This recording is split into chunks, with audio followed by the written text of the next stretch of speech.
Pernahkah Anda merasa seolah-olah hidup ini adalah sebuah perlombaan yang tidak pernah berhenti? Di era digital yang serba cepat, kita sering merasa dipaksa untuk terus berlari. Ada tekanan konstan untuk sukses secepat mungkin, dan media sosial seringkali membuat kita merasa tertinggal jika tidak bergerak secepat orang lain. Fenomena hustle culture ini akhirnya melahirkan generasi yang cemas, di mana harga diri kita seolah-olah hanya diukur dari seberapa banyak tugas yang bisa kita selesaikan dalam waktu singkat.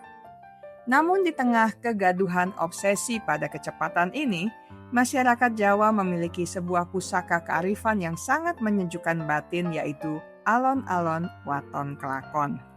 Secara harfiah, falsafah ini berarti pelan-pelan asalkan terlaksana. Sayangnya banyak orang salah paham dan menganggap ini sebagai pembelaan untuk bermalas-malasan atau bekerja lambat. Ini adalah tentang pentingnya ketelitian, keselamatan, dan konsistensi. Poin utamanya adalah kesadaran penuh dalam menjalani setiap tahap kehidupan, sehingga tujuan yang kita capai bukan sekadar cepat selesai, tetapi memiliki kualitas yang kokoh dan bertahan lama. Jika kita bedah lebih mendalam, alon-alon waton kelakon memiliki beberapa unsur psikologis yang sangat penting bagi kesehatan mental kita. Pertama, prasaja atau kesederhanaan. Ini mengajarkan kita untuk menetapkan langkah sesuai kapasitas diri tanpa memaksakan sesuatu yang justru bisa merusak keseimbangan jiwa. Kedua adalah setiti, yang berarti teliti dan hati-hati. Sebuah kesadaran bahwa kecepatan tanpa ketepatan hanyalah pemborosan energi yang sia-sia. Ketiga adalah mantep, yaitu kemantapan hati untuk tetap konsisten pada jalur yang dipilih, meskipun godaan untuk mengambil jalan pintas sangat besar. Dan terakhir adalah kelakon, yaitu fokus pada hasil nyata yang berkualitas. Kombinasi unsur ini mengajak kita melihat hidup bukan sebagai lari sprint yang melelahkan, melainkan maraton panjang yang membutuhkan manajemen energi yang bijaksana. Menerapkan konsep ini dalam keseharian adalah penawar racun bagi budaya serba mendesak yang sering memicu stres kronis. Saat kita berani memilih ritme pelan namun pasti, kita sebenarnya sedang memberikan ruang bagi otak untuk memproses informasi secara mendalam dan mengurangi beban mental yang berlebihan. Ini adalah kunci utama untuk mencegah burnout atau kelelahan mental yang parah. Dengan tidak terburu-buru, kita bisa benar-benar menikmati momen saat ini. Sebuah praktik yang sangat dihargai dalam menjaga keseimbangan emosi. Kita belajar menghargai detail kecil yang biasanya terlewat saat kita berlari terlalu kencang. Justru detail inilah yang seringkali memberi makna dan kepuasan batin yang jauh lebih mendalam daripada sekadar mencapai target dengan tergesa-gesa. Menariknya, jika kita melihat dari kacamata psikologi barat, filosofi ini sangat sejalan dengan slow movement dan konsep mindfulness atau kesadaran penuh. Mindfulness mengajak kita hadir sepenuhnya di masa kini tanpa menghakimi, sangat mirip dengan semangat alon-alon yang menekankan kualitas kehadiran kita dalam setiap proses. Konsep ini juga beririsan dengan teori pacing dalam manajemen energi, di mana kita diajarkan mengatur ritme aktivitas agar tidak jatuh dalam kelelahan drastis. Bahkan pakar kognitif seperti Daniel Kahneman menyebutkan pentingnya slow thinking atau berpikir lambat untuk mengambil keputusan kompleks agar terhindar dari kesalahan fatal. Jadi, kearifan Jawa ini sebenarnya sangat ilmiah dan relevan dengan manajemen stres modern. Kapan kita paling membutuhkan filosofi ini? Terutama saat kita sedang merintis sesuatu yang besar, seperti membangun karir, menempuh pendidikan, atau bahkan saat sedang pulih dari luka batin. Dalam proses pemulihan trauma misalnya, tidak ada jalan pintas yang instan.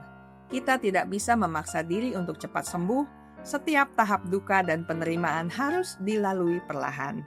Dalam hal pola asuh, prinsip ini juga penting agar orang tua tidak menuntut anak mencapai sesuatu di luar kesiapan mentalnya.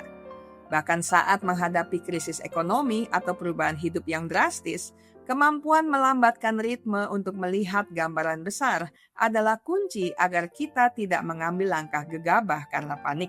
Siapa saja yang sebaiknya mulai mengadopsi cara pandang ini? mulai dari para profesional yang merasa sesak dengan kompetisi, pelajar yang tertekan nilai, hingga para seniman yang butuh ketenangan untuk berkarya. Namun secara khusus, ini sangat membantu mereka yang sering merasa cemas atau memiliki sifat perfeksionis yang menyiksa diri. Bagi seorang perfeksionis, alon-alon waton kelakon adalah sebuah terapi untuk menerima bahwa proses yang berjalan konsisten, meski tidak sempurna, jauh lebih baik daripada rencana sempurna yang tidak pernah berjalan karena rasa takut. Pada akhirnya, manfaat yang paling terasa adalah munculnya rasa tenang yang stabil. Anda tidak akan lagi mudah merasa kalah hanya karena melihat pencapaian orang lain di media sosial, karena Anda sadar setiap orang punya ritmenya masing-masing. Secara fisik, detak jantung dan tekanan darah cenderung lebih stabil saat kita tidak merasa dikejar-kejar waktu. Hubungan sosial kita pun membaik karena kita jadi punya waktu untuk benar-benar mendengarkan orang lain.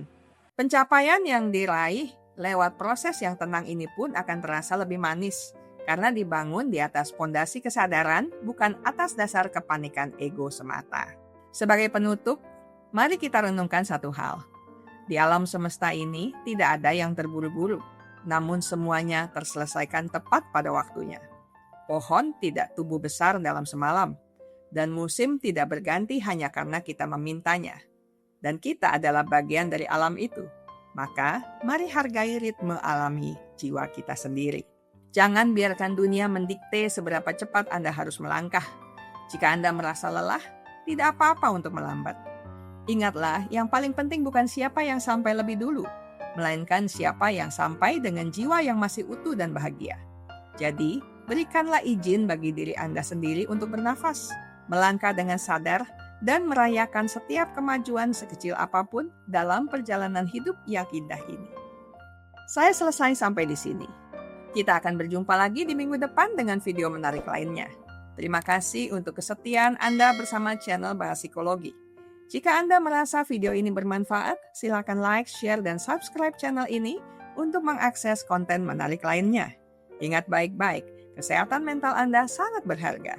Jagalah, pertahankanlah dengan sekuat tenaga.